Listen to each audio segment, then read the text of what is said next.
Louise Bedford here, the money chick and the host of the Talking Trading podcast.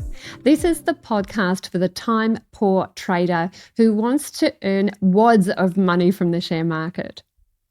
So, is it possible to have an all-weather stock?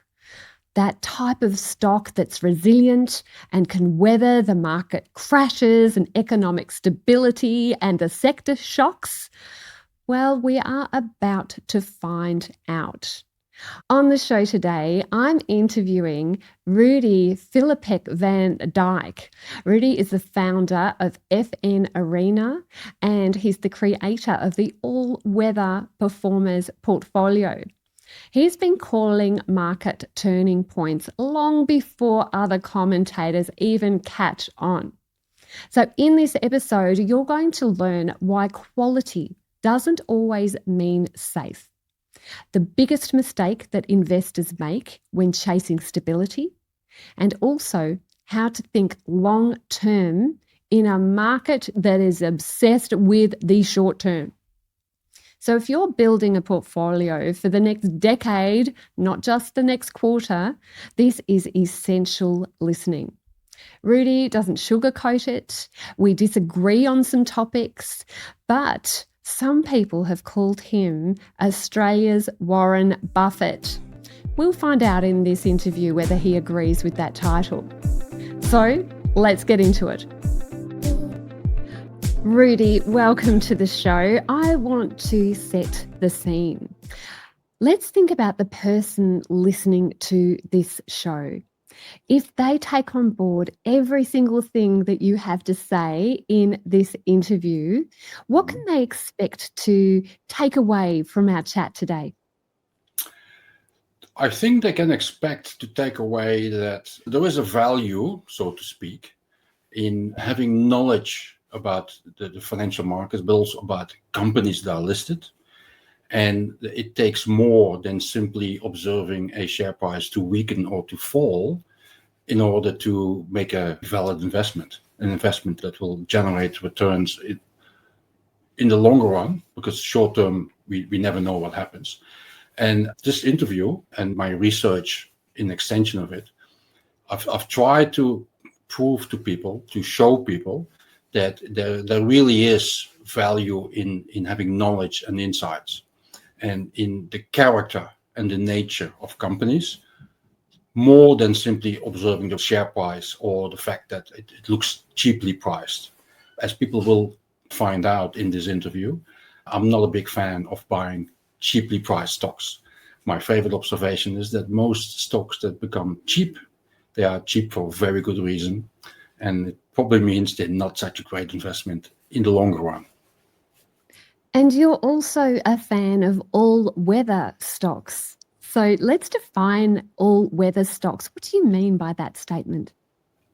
Let me take a step back, because just what I said earlier, I'm not a big fan of buying beaten down cheaply share prices unless it happens in a general risk-off environment, which has nothing to do with the companies, of course. I think the biggest myth that defines investing and that everyone starts off with in the share market is that it's always better to buy cheap stocks. And sort of the myth is that that's what Warren Buffett does, the so-called greatest investor of our time. That's a myth, because it's actually not true. Warren Buffett does not buy beaten down, cheap, micro, small, mid caps, even large caps, if they're not of great quality. And my kind of thinking started with the GFC, which is, now quite a number of years ago, but it left quite a big impression on myself and on other people, because a lot of people lost a lot of money back then. And to my surprise at the time, is some share prices would fall by 80% sometimes, and some people would hardly stay in business. And some other stocks, they would hardly move. They went into the GFC at the same share price as they came out of it.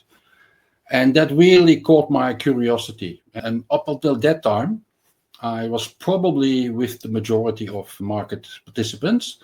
I tried to buy cheap-looking stocks, and with mixed success. And since I started my research, basically trying to figure out what makes one company better than another one.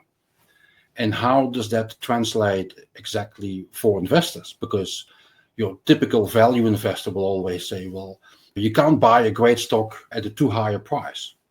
And that has to be put in a context as well, because even Charlie Munger and Warren Buffett would tell us that it's better to buy a great company at a reasonable price than a reasonable company at a cheap price.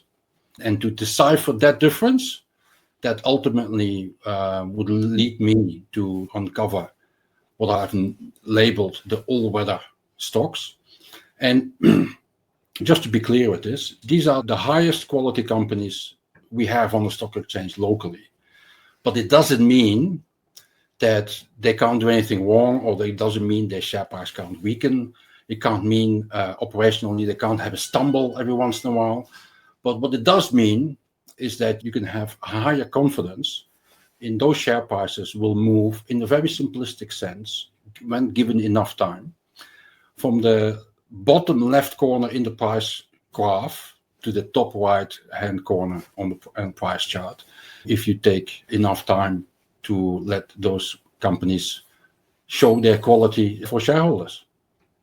And right about now, my Talking Trading listeners will be going to themselves, hang on, Rudi's talking about fundamentals. And yes, Rudi is talking about fundamentals.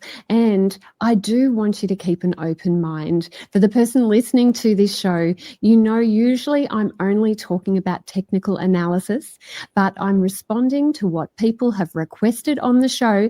And I have found the best possible guest for this, because we are going to go head to head on some of these issues.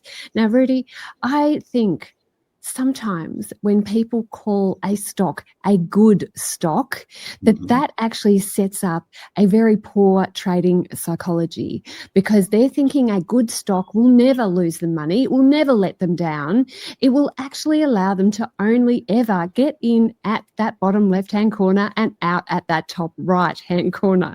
Now, do you think that all-weather stocks as a label, do you think that is something that people should apply easily? Because I'm concerned by labeling a stock an all-weather stock, we may be setting ourselves up for failure. Well, again, it's how you view things and the context. Regardless, when people show me a price chart or they show me a comparison in data or whatever, I always say, yeah, but even the PE ratio, I mean, the context is as important as the piece of data you're showing me. And in this case as well, it's maybe a good comparison to make here is it's like in tennis. We had the big three, Djokovic, Federer, and Nadal. It's not that they never lost a game. They wouldn't win every tournament. It's just that they win most of the time. And when I try to identify the all-weathers on the local stock exchange, I quickly came to the conclusion that, and I am quite selective because you really have to earn this label, and you don't giving it easily to companies. And when you do that, you quite quickly come to the conclusion there are not many of them. And that's also what I always say to as a fundamental investor. The Australian Stock Exchange has more than 2,000 listed companies. I think we can easily throw out 1,000 of them. They're just not worth even paying 5 seconds of attention to. And then we have 1,000 left. And if you start being selective and you really start looking for quality and sustainability, durability, reliability, and all of that, you end up with only a few dozen. It's not easy to be labeled an all-weather, and it should be exclusive, I think, because I'm always surprised by how short-term people's view is on the market. And I've sometimes even sat with fund managers and people who have been in the market for quite a while. And it wasn't that long ago, I would say to those people, you do realize, for example, that the major companies, all of them on the stock exchange, have had a lost decade. I mean, in a decade wherein the share price on a net basis hasn't moved. And that means that your total income, if you held it throughout that time, that was the dividends and franking maybe. And if you were lucky, you bought at a cheaper price than where it ends up. But over 10 years, that wouldn't be that much in terms of return. And this is obviously the easiest test that you can do with the label. if then you would compare it with the all-weathers, they had been going on from left to right on the price charts, and not just for 3 or 4 years, for 10, 20, sometimes for 30 years. And that gives you an idea how strong those franchises are and what makes them, they really have that special thing. The thing that on occasion the likes of Djokovic bring into tennis. I mean, these guys are special. And I think to identify that can bring you lots of advantages in your strategies, in whatever you do, even as a trader. Because I'm always surprised by when people have a whole portfolio of, let's call it, lower quality companies. And then they hold on to those companies even during times of duress or stress or share price weakness. I'm always surprised, in particular with my research, why those people are so confident that those share prices will go back. And see, with those all-weathers, the special ones, I mean, you put Djokovic in the final, even today at his age, you're not going to immediately assume that he's going to lose that final. And so when some of the all-weathers, when they go through a tough period, I tend to keep confidence in the fact that they will come okay again. And in 90% of the cases, that is also the case. There's one big remark to make here, though, is that, and I sometimes use this also in some of my presentations, like the best way to illustrate this is I sometimes my presentations to investors, I show them a black square. And I say to them, this is the highest valued piece of art in our history. And it's just a black square. And then I can see them thinking, like, what's Rudi about now? I mean, what's he doing? And then I say to people, the reason why you can't really see it is because you're too close to it. So if I zoom out, I'll give them a picture of the Mona Lisa. And that's the same thing with investing. If you're following share prices with your nose on the market on a daily by day basis, you don't see the difference between a company that has quality and a company that doesn't have quality. You need to take distance and you need to take a longer term perspective. And of course, you have to do your homework in what does make some companies special than others. In a very simplistic term, it comes pretty close to what someone like Buffett would say. I'm by no means claiming the crown of Buffett in Australia. That would be way too high for me. But there are some similarities I noticed. And the similarity is that a quality company will always manage to find ways to grow. And the reason why I picked the term all-weathers is because I sometimes compare what happens in the share market in terms of seasons. And essentially what I'm trying to say is that there are companies on the stock exchange, they can create value for shareholders when it rains, when it snows, when it hails, and when the sun shines. And why is that important? Is that because most companies on stock exchange, they can only do it when the sun shines. And that's why it becomes so difficult to identify the quality companies from the others. Because in the good times, you can't tell. And it's often that the lower quality companies actually generate better returns than the higher quality companies, because that is simply how the share market works. It's confusing in the best of times. It truly is. It gives ambiguous signals, and it is a terrible trainer for the traders who want to make money. We almost have to Babe Ruth it and say, I am going over here, and get our trading plan to the point where it is bulletproof.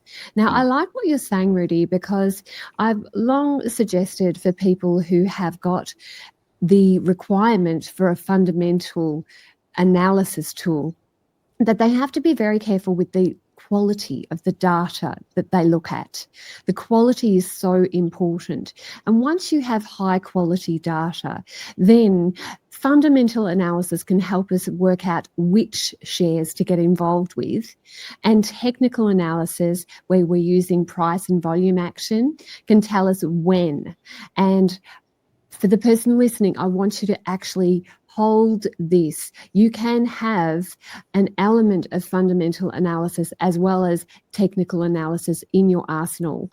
A lot of people decide to do that partially because they're more familiar with the fundamental ideas first. And I like how over the years, Rudi, you have made some incredible calls, some out of consensus calls with the stocks that you've picked. You've said it publicly, so there are verifiable records to show that you have actually made some incredible calls. I'd love to hear your thoughts. How did you make those calls? How have you been able to spot turning points that other traders miss? That's a good one. It depends a bit on which one in particular we're talking about. I can go back to the GFC, and I made some incredible anti-consensus calls back then. It depends whether you emphasize the fact that I was to a certain extent lucky, but then the other element you can say, like, some people sometimes you also create your own luck as well. And one of the lucky things that happens during the GFC, when nobody really knew what was happening exactly, is that in all my times and hours and everything I spent at the time, I was lucky enough to come across a number of sources that gave me very good insights in actually what was happening. And that meant that I could have a lot of conviction in what I was saying, sell the banks, for example. And everyone was saying, like, no, you can keep the banks in Australia because, I mean, they have no correlation with whatever happens in the US. And I went like, no, you're going to see that that's not going to be correct. I mean, we could do the same. I mean, at the time by August that year, 2008, I realized that, and that's market positioning, just putting things together. I realized that everyone was so overweighted in resources, and that China was about to trip over. And you put one and one together and you go like, you get the hell out of there because you're going to lose a lot of money. But that's a little bit separate from the calls I make on occasion in sectors or in stocks, in companies.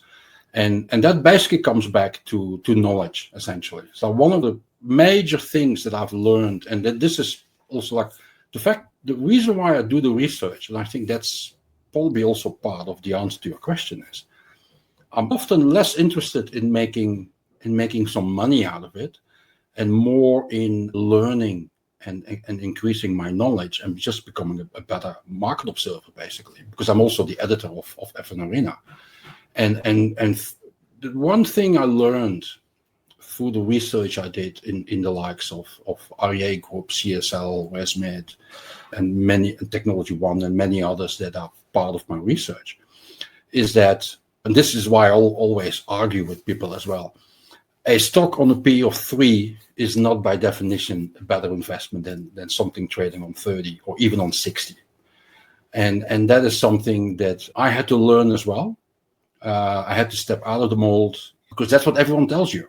That's the general, and people use PE growth ratios, PEG, and it can't go over a certain number. You can't possibly buy these companies. And then all of a sudden you get companies on the stock exchange like Promedicus, for example, and they basically throw all these rules in the bin and prove everyone wrong. The second thing I think is equally important, and I think this is also why sometimes being old and being in the market for a very long time becomes a disadvantage. I think one of my advantages is that I came to Australia quite late in a relative basis. I'm only in Australia now for 25 years. And that means that I have no ties with the AMPs, with the Suncorps, with the BHPs. And one of the things I picked up on is that the market has changed. And that is very difficult to grasp, I noticed, in particular in the past 10 years, because all those fund managers that have been doing this for 30, 40 years, they can't change their ways. And they're still doing the same thing as what happened and what worked 25 years ago.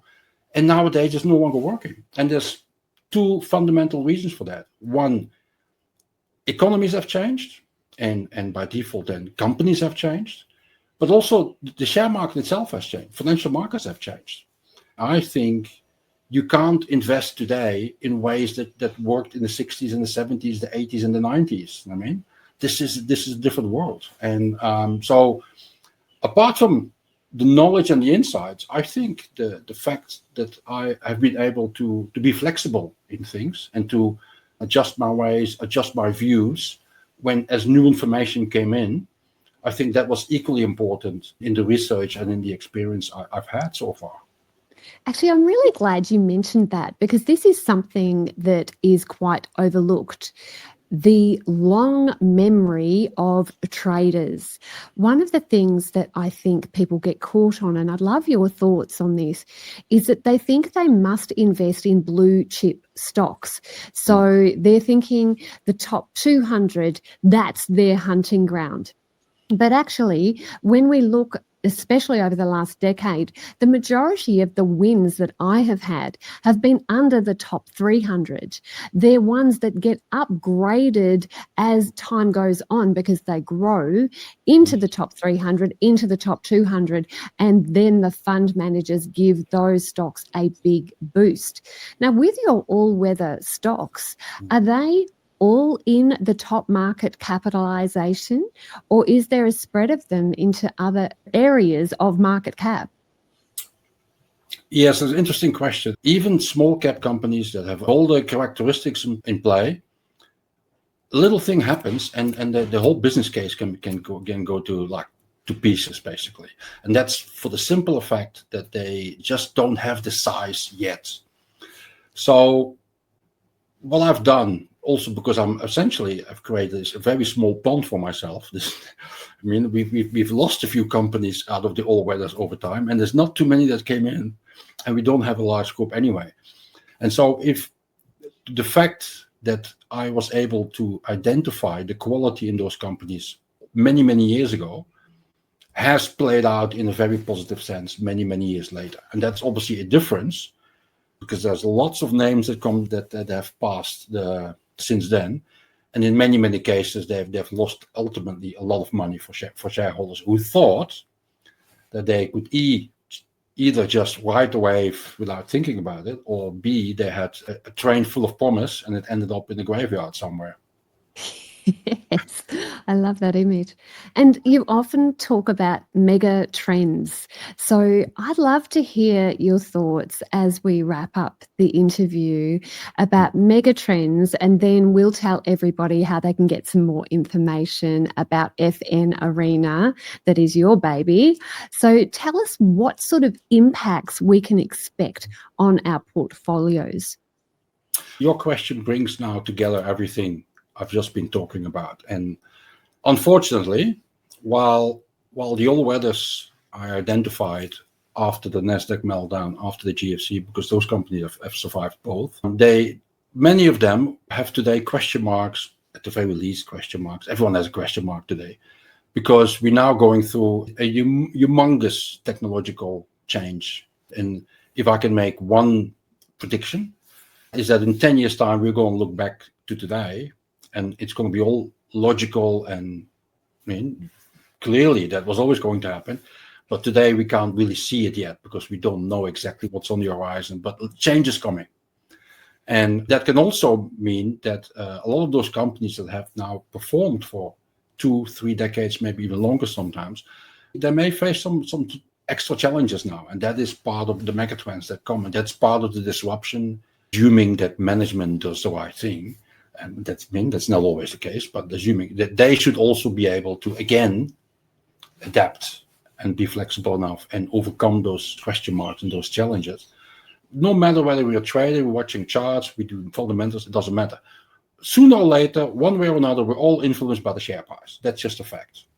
And I guess the challenge, in particular for someone who invests fundamentally, is to withstand the urge to simply make decisions on the basis of what the share price does in the short term. And that is a big challenge under the best and under the worst of circumstances. It's so true. Humans being humans, we all zero in on what just happened 5 seconds ago. Yeah. Now, Rudi, you run FNArena.com, and you've very kindly given us a promo code, and that promo code is Trading Game 25, all with small letters. Now, when people go to FNArena.com and they use Trading Game 25 as the promo code, what have you got for us as a gift? Well, if they sign up for a trial, they normally get a standard 2 weeks, and that's pretty much it. So if they use the Trading Game 25 promo code, we give them 6 weeks. So people can basically can check out the service, what we do, how we do it. There's a lot there. I often compare it to the old VCR recorders, showing my age. You could always tell the families that have youngsters in the house, because otherwise the only 2 buttons they would use is record and play. And our website is a little bit like similar. There's lots there. People can really try it out as much as they want. It's all about sharing knowledge, insights, aspects of the share market that they probably are not quite aware of. And that information will help with daily and weekly emails also to provide information about the market so that people can make better assessment about future trends. Rudi, you have just been a gem, and thank you to George Papdan, who suggested you as a guest for Talking Trading. I always do love hearing guest thoughts about who I should have on the show next. So Rudi, thank you so much for your time and happy trading. Thank you.